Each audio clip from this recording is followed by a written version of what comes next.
The sound of gunfire echoed across the frozen training ground as snowflakes danced in the December air. 23 elite Navy SEALs stood in formation, their breath visible in the bitter cold, each one a master of warfare who had survived the most brutal training known to man. These were the warriors who struck fear into the hearts of terrorists worldwide, men who could hit a target from impossible distances under the most challenging conditions. But today, something was different. Today, they were all missing. The targets remained untouched as round after round flew wide of the mark. Frustrated grunts filled the air as seasoned operators shook their heads in disbelief. These men had never experienced failure like this, not in combat zones across 3 continents, not in the darkest corners of enemy territory where a single missed shot meant death.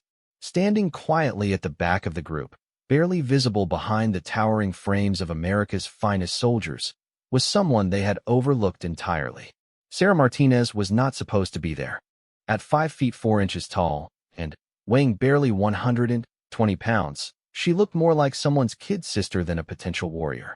The SEALs had dismissed her presence entirely, assuming she was just another civilian contractor or perhaps someone's family member who had wandered onto the base.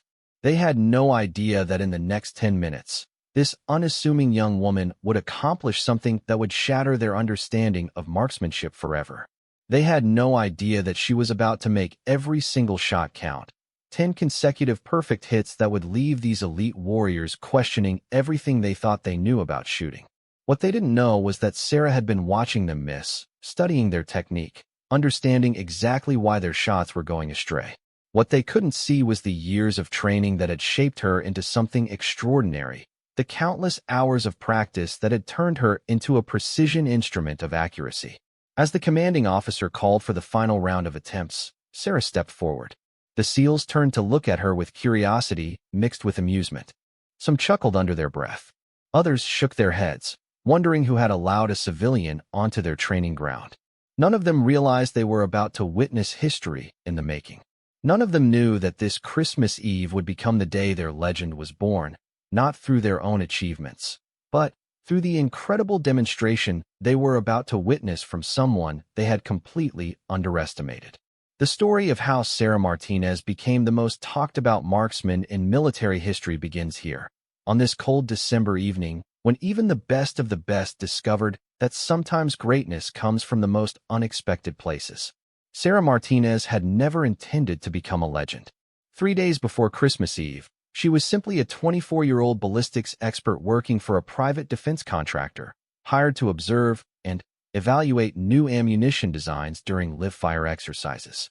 Her job was to sit quietly in the observation tower, take notes, and compile reports that would likely gather dust in some Pentagon filing cabinet. But plans have a way of changing when you least expect them. The morning started like any other at Naval Base Coronado. Sarah arrived at the security checkpoint carrying her standard equipment bag and credentials, ready for what she assumed would be another routine evaluation session. The guards recognized her from previous visits and waved her through with friendly nods. She had been coming to the base for 3 months now, always professional, always quiet, always focused on her work. What Sarah didn't know was that her supervisor, Dr. Richard Harrison, had been in a car accident the night before. Harrison was supposed to conduct today's evaluation, but he was lying unconscious in a hospital bed 30 miles away. The military officials running the exercise had no idea their designated observer was missing. The communication breakdown meant that Sarah walked onto the base expecting to assist Harrison, while everyone else expected Harrison to show up alone. The confusion might have been sorted out quickly under normal circumstances, but these weren't normal circumstances. This was a special Christmas Eve training session designed to test the elite SEAL Team 7 under unusual conditions. The exercise was meant to simulate holiday deployments when soldiers had to maintain peak performance despite emotional distractions and difficult weather conditions. Commander Jake Morrison was leading the session. Morrison was a decorated veteran with 15 years of experience training the most elite soldiers in the world. He had personally overseen the development of dozens of SEALs who had gone on to successful missions in Iraq, Afghanistan, and classified operations around the globe. Morrison prided himself on his ability to push men beyond their perceived limitations and create warriors who could succeed under any circumstances. When Sarah approached the training area, Morrison was deep in conversation with his team leaders, reviewing the day's objectives. The exercise was designed to test long-range marksmanship under adverse conditions. The targets were positioned at varying distances from 800 to 1,200 meters, and the December weather was providing natural challenges with intermittent snow flurries and shifting wind patterns. Sarah stood at the edge of the training area, waiting for someone to acknowledge her presence and direct her to the observation point. She watched as the SEALs prepared their equipment with practiced efficiency. These men moved with the confidence that comes from knowing you are among the best at what you do. Their weapons were pristine, their gear perfectly organized, their focus absolute. Minutes passed, and no one approached her. Sarah checked her watch and realized that Harrison was already 30 minutes late. She tried calling his phone, but it went straight to voicemail. Something was clearly wrong, but she wasn't sure what to do about it. She had never been in a situation where her supervisor simply didn't show up. Finally, she approached one of the SEAL team leaders, a man whose name tag read Phillips. She explained her situation and asked about the observation protocol for the day. Phillips looked confused and radioed Morrison for clarification. Morrison jogged over, his expression showing mild irritation at the interruption. When Sarah explained who she was and why she was there, Morrison's confusion was obvious. He had never heard of Dr. Harrison or any ballistics evaluation scheduled for today. As far as he knew, this was a routine training exercise with no outside observers. The mix-up might have ended there, with Sarah being politely escorted off the base and the training proceeding as planned. But Morrison was dealing with multiple pressures that day. His superiors had been questioning the recent performance scores of SEAL Team 7, suggesting that perhaps the team wasn't maintaining the elite standards expected of them. Morrison knew his men were excellent, but he also knew that perception mattered in military careers. Having an expert ballistics observer present, even unexpectedly, could actually work in his favor. If Sarah's report documented exceptional performance from his team, it would provide independent validation of their skills. Morrison made a quick decision to allow Sarah to stay and observe, figuring that her presence could only help demonstrate his team's capabilities. Sarah was directed to a position behind the firing line where she could observe the exercise safely while taking whatever notes she needed for her evaluation.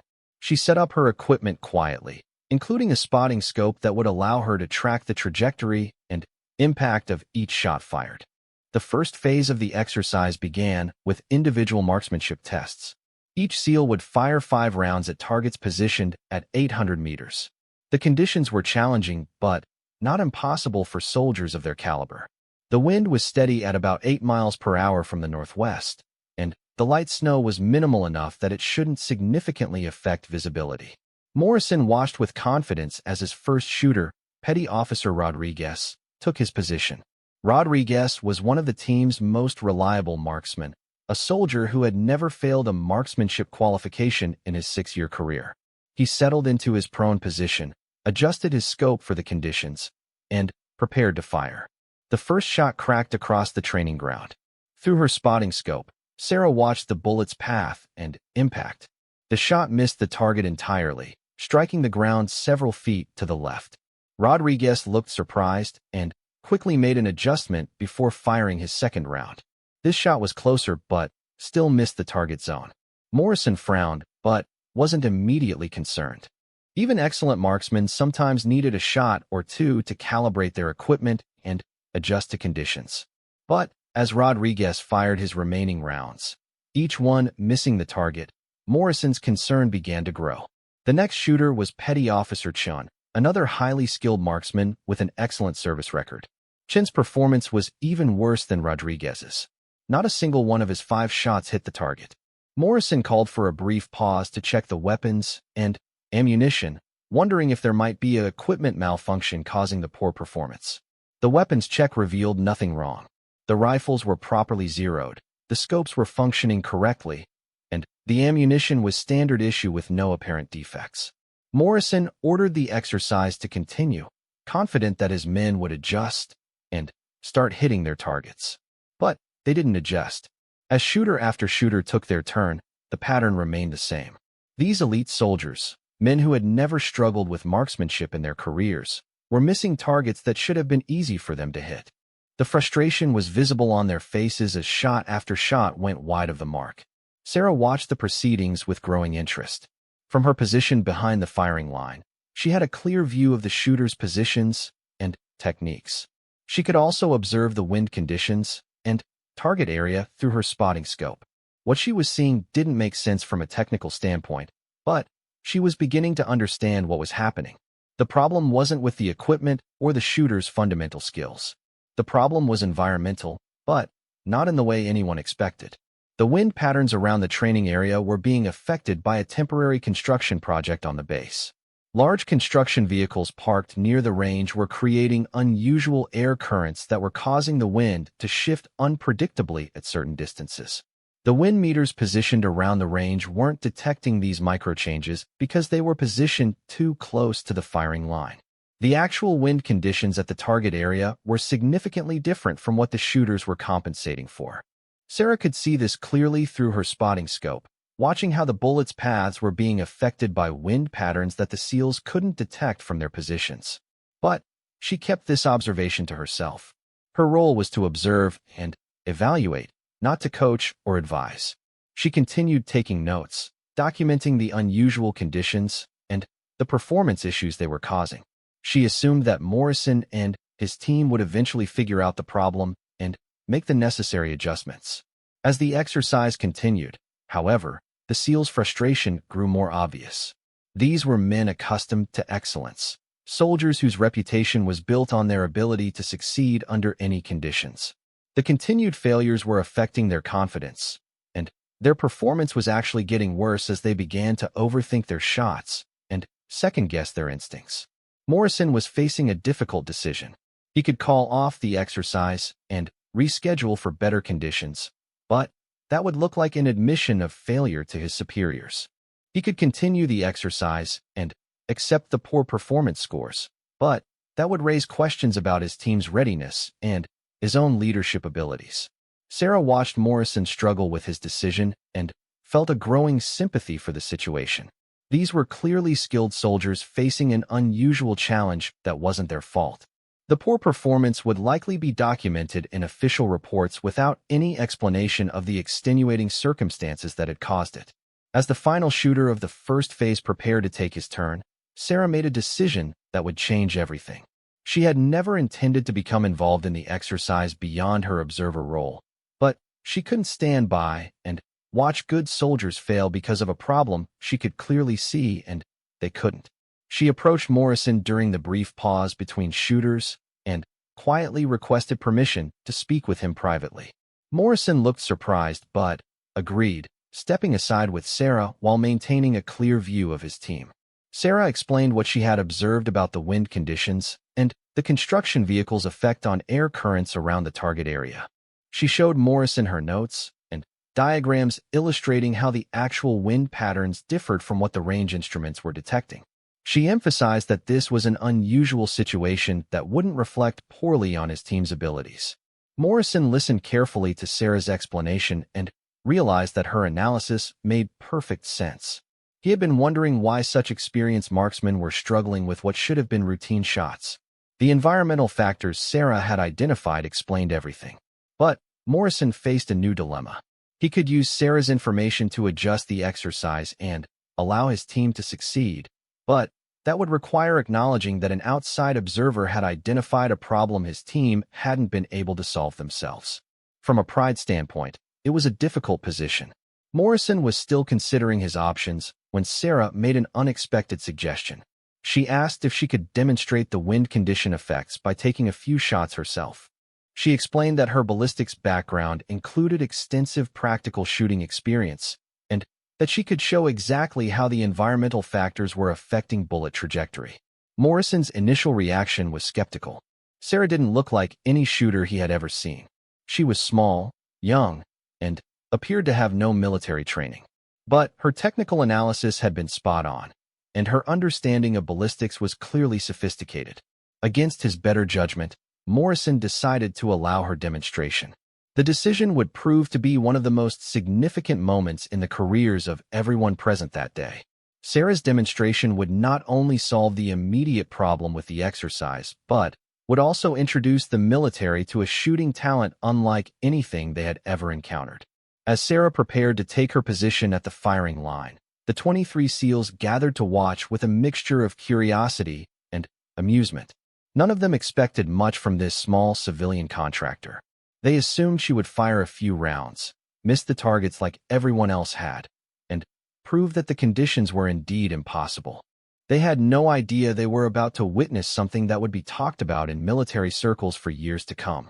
Sarah Martinez was about to show them that sometimes the most extraordinary abilities come from the most unexpected sources, and that true expertise isn't always obvious from the outside. Sarah Martinez approached the firing line with quiet confidence, while 23 pairs of eyes followed her every movement. The SEALs had formed a loose semicircle behind the shooting position, their expressions ranging from skeptical amusement to outright curiosity about what this small civilian thought she could accomplish where they had all failed. Commander Morrison handed Sarah a standard M4A1 rifle equipped with a Schmidt and Bender scope, the same weapon system his team had been using throughout the exercise. Sarah accepted the rifle with familiar ease, immediately beginning a methodical inspection that caught the attention of several SEALs who recognized proper weapon handling when they saw it. Her inspection was thorough and professional. She checked the bolt action, examined the scope mounting, tested the trigger pull, and verified the safety mechanisms. Her movements were precise and economical, showing none of the hesitation or unfamiliarity that would be expected from someone without extensive firearms experience. Petty Officer Rodriguez, who had been the first to miss his targets that day, leaned toward his teammate Chun and whispered, "She actually knows what she's doing with that rifle." Sarah settled into a prone shooting position with fluid grace that immediately changed the atmosphere among the watching SEALs.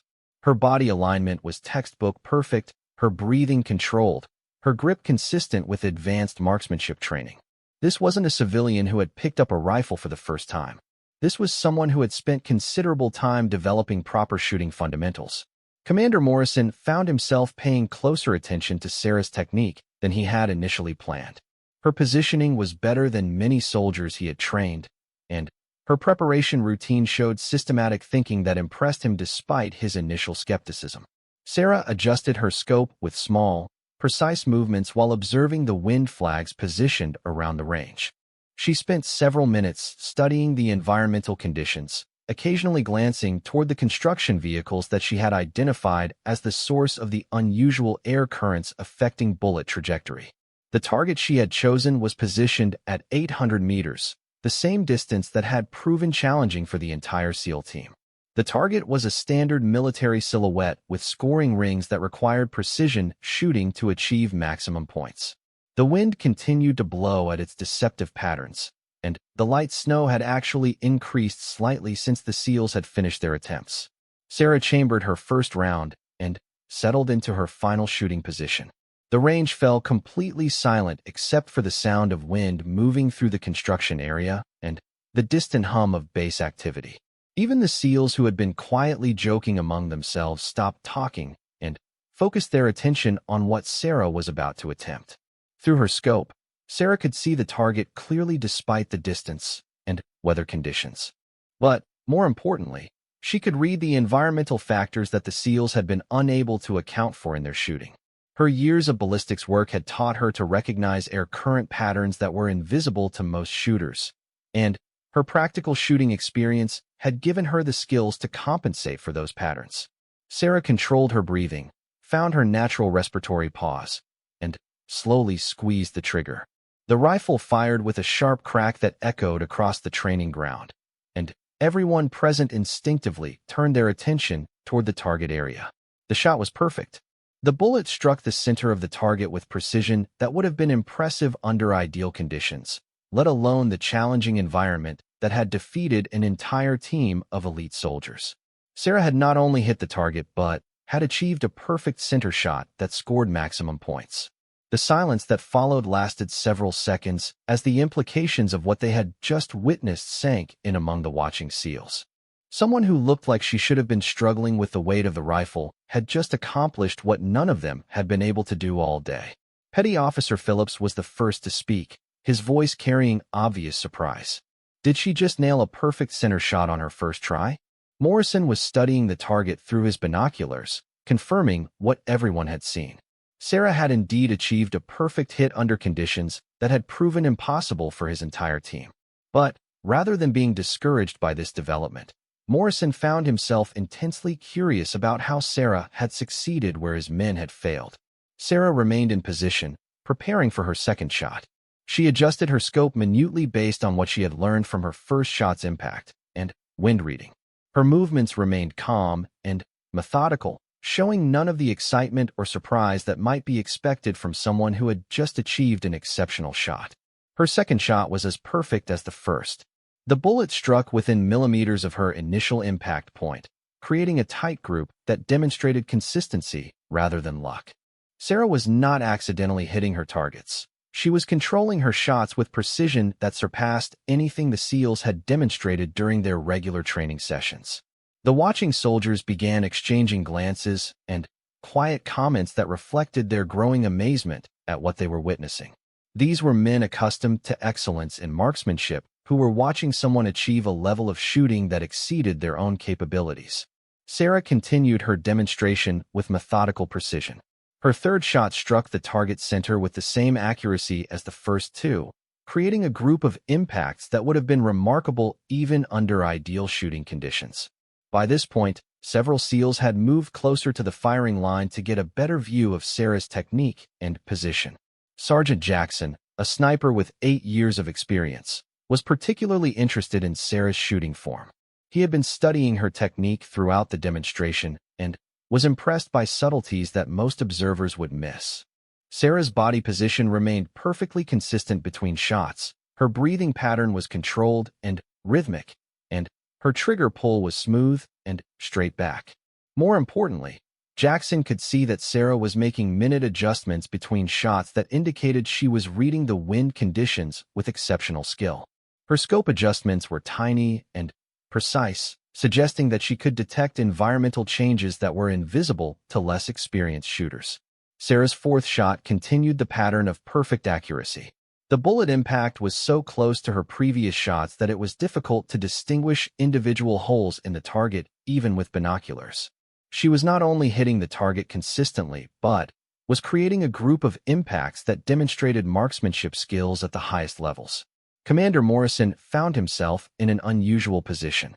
His initial plan had been to allow Sarah to take a few shots to demonstrate the environmental challenges his team was facing, then use her technical analysis to adjust the exercise for better results. But Sarah wasn't demonstrating the problem. She was solving it with shooting skills that surpassed anything he had seen from civilian contractors. Morrison began wondering about Sarah's background and training. Her ballistics expertise was well documented in her contractor credentials, but nothing in her file had indicated advanced shooting skills. Her marksmanship was clearly the result of extensive training and practice, but where had a civilian contractor acquired such exceptional abilities? The SEALs watching Sarah's demonstration were beginning to realize that they were witnessing something genuinely extraordinary.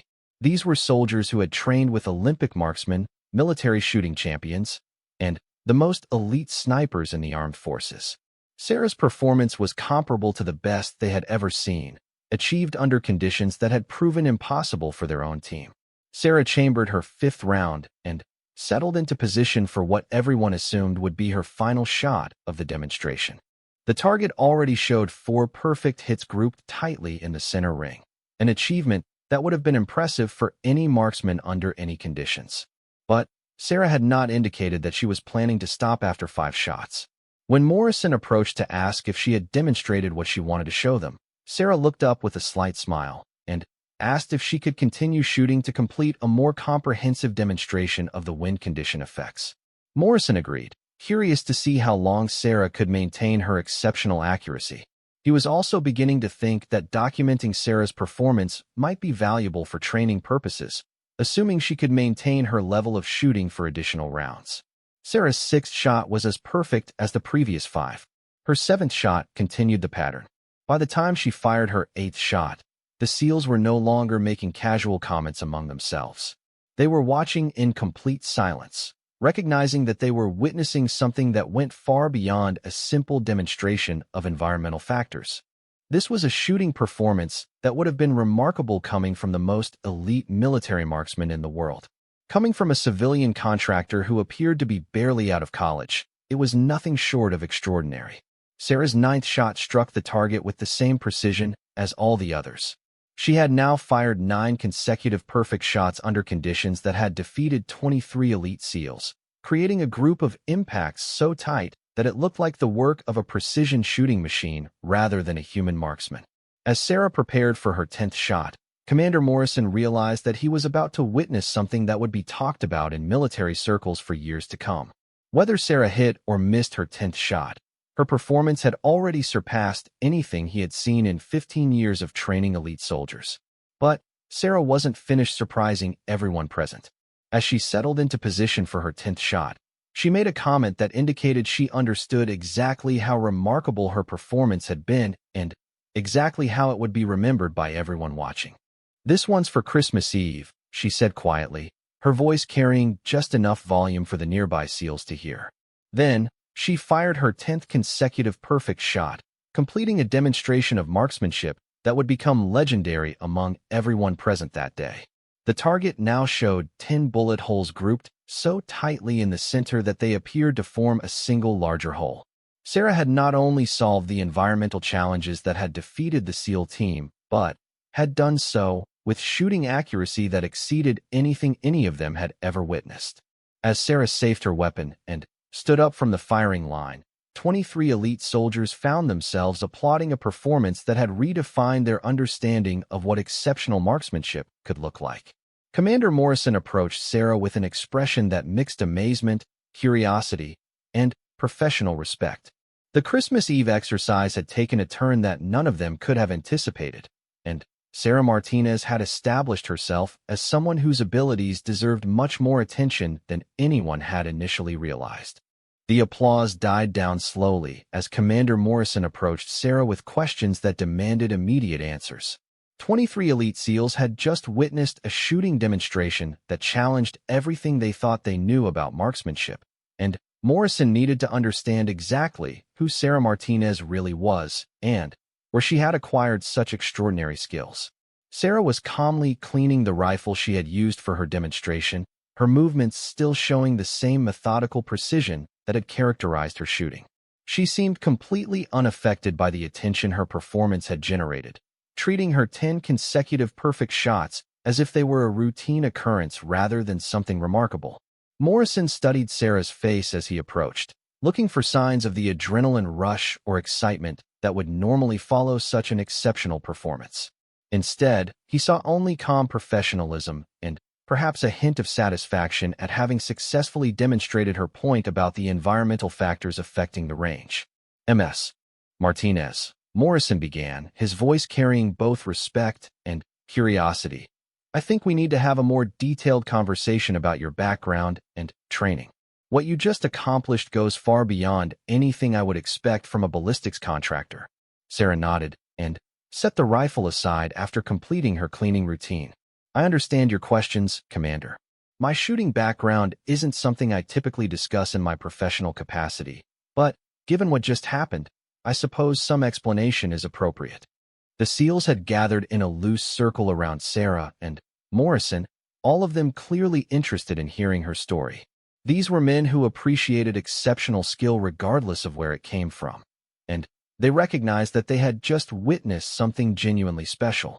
Sarah's explanation began with her childhood in rural Montana, where her father had been a competitive long-range shooter and hunting guide. She had started shooting at age 7, learning marksmanship fundamentals on the family ranch where precise shots were necessary for both sport and practical purposes. Her father had been a patient but demanding teacher who insisted on perfect technique and consistent practice. By age 12, Sarah was outshotting most adult hunters who came to her father's guide service. By 15, she was winning state-level shooting competitions and attracting attention from national-level coaches who recognized her exceptional natural ability combined with excellent training. But Sarah's story took an unexpected turn when she described her late teenage years. Instead of pursuing competitive shooting at the collegiate or Olympic levels, She had chosen to focus on the scientific aspects of ballistics and marksmanship. She wanted to understand not just how to shoot accurately, but why some people could shoot more accurately than others, and how equipment and environmental factors affected performance. Sarah had earned degrees in physics and mechanical engineering while continuing to shoot competitively at the collegiate level. Her academic work focused on ballistics research, and she had written her master's thesis on environmental factors affecting long-range shooting accuracy. Her practical shooting skills had made her research more credible because she could test theoretical concepts under real-world conditions. After completing her education, Sarah had been recruited by a defense contractor specifically because of her unique combination of academic credentials and practical shooting experience. Her job involved evaluating new ammunition designs, testing prototype weapons systems, and analyzing shooting performance data for military and law enforcement applications. Commander Morrison listened to Sarah's background explanation with growing understanding of how someone so young could possess such extraordinary shooting skills. Her combination of early training, competitive experience, academic study, and professional application represented exactly the kind of comprehensive expertise that could produce exceptional performance. But Morrison still had questions about the specific techniques Sarah had used during her demonstration. Her ability to read and compensate for the wind conditions that had defeated his entire team suggested knowledge and skills that went beyond even extensive shooting experience. Sarah explained that her ballistics research had included detailed study of wind pattern effects on bullet trajectory. She had spent hundreds of hours analyzing how different environmental factors influenced shooting accuracy, and she had developed techniques for reading environmental conditions that most shooters never learned. The construction vehicles near the range had created predictable air current patterns that Sarah could identify and compensate for because she understood the physics behind how obstacles affect wind flow. Her scope adjustments had been based on mathematical calculations rather than guesswork, giving her a significant advantage over shooters who relied primarily on experience and instinct. Sergeant Jackson, the sniper who had been studying Sarah's technique, asked about her shooting position and form. He had noticed subtle differences in her approach that seemed to contribute to her exceptional accuracy, and he wanted to understand the technical aspects of her methods. Sarah described how her shooting position had been optimized based on biomechanical research she had conducted as part of her academic work. She had studied how body position, breathing patterns, and muscle tension affected shooting stability, and she had developed techniques that maximized consistency and minimized human error factors. Her trigger control was based on neurological research about how the human nervous system could be trained to execute precise movements under pressure. Sarah had spent years developing trigger techniques that eliminated common sources of shooting error, and she practiced these techniques regularly to maintain peak performance. The SEALs listening to Sarah's explanations realized that they were hearing about marksmanship approaches that went far beyond traditional military training methods. Sarah had applied scientific research to shooting in ways that produced measurably superior results, combining academic knowledge with practical application to achieve exceptional performance. Petty Officer Rodriguez asked about Sarah's competitive shooting background and whether she had ever considered military service. Her skills were clearly at a level that would be valuable for special operations units, and her technical knowledge could benefit military marksmanship training programs. Sarah explained that she had been approached by military recruiters during her competitive shooting career, but she had chosen to pursue civilian applications of her skills instead. She believed that her research and development work could have a broader impact on shooting accuracy and safety than individual military service, even at the special operations level. However, Sarah admitted that her contractor work had given her exposure to military training methods and equipment that had enhanced her understanding of practical shooting applications. She had observed exercises similar to today's session many times, and she had always been interested in the technical challenges that military marksmen faced under combat conditions. Commander Morrison found himself considering possibilities that had not occurred to him before Sarah's demonstration. Her combination of exceptional shooting skills, technical expertise, and research background represented exactly the kind of capabilities that could revolutionize military marksmanship training programs. Morrison asked Sarah if she would be willing to work with his team to analyze their shooting performance and develop training improvements based on her research and methods. The poor performance his SEALs had shown during today's exercise could be turned into a learning opportunity if Sarah could help them understand and overcome the environmental challenges they had faced. Sarah agreed to provide technical analysis and recommendations, but she also offered something more valuable. She suggested that her demonstration had only shown a small portion of what could be accomplished with proper environmental analysis and shooting techniques optimized for challenging conditions. She proposed conducting a comprehensive evaluation of SEAL Team 7's marksmanship capabilities under various environmental conditions, using her research methods to identify performance improvement opportunities.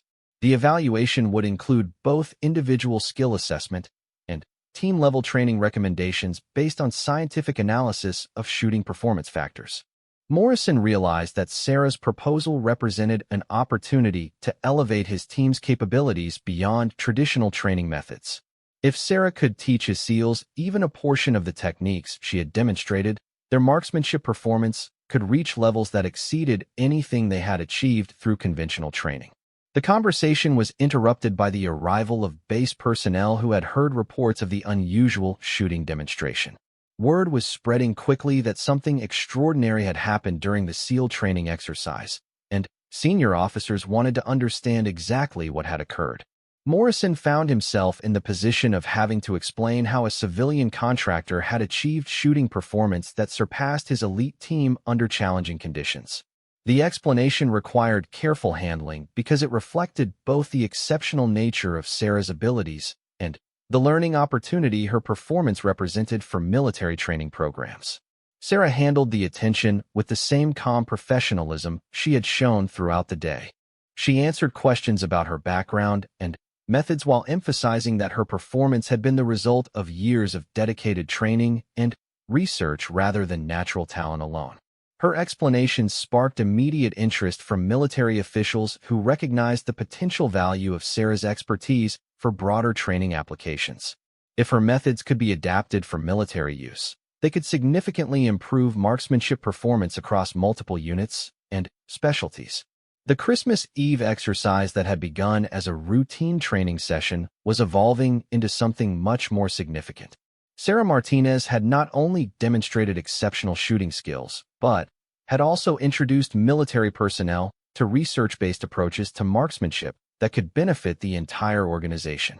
As the afternoon progressed, Sarah found herself at the center of discussions about military training innovations and performance improvement methodologies. Her unexpected demonstration had opened doors to opportunities she had never considered, while providing the SEALs with insights that could transform their approach to marksmanship training. Commander Morrison began making plans for extended collaboration with Sarah, recognizing that her expertise represented a resource that could benefit not only his team, but the broader special operations community. The day that had started with frustrated SEALs missing routine shots was ending with the discovery of methods that could revolutionize military marksmanship training.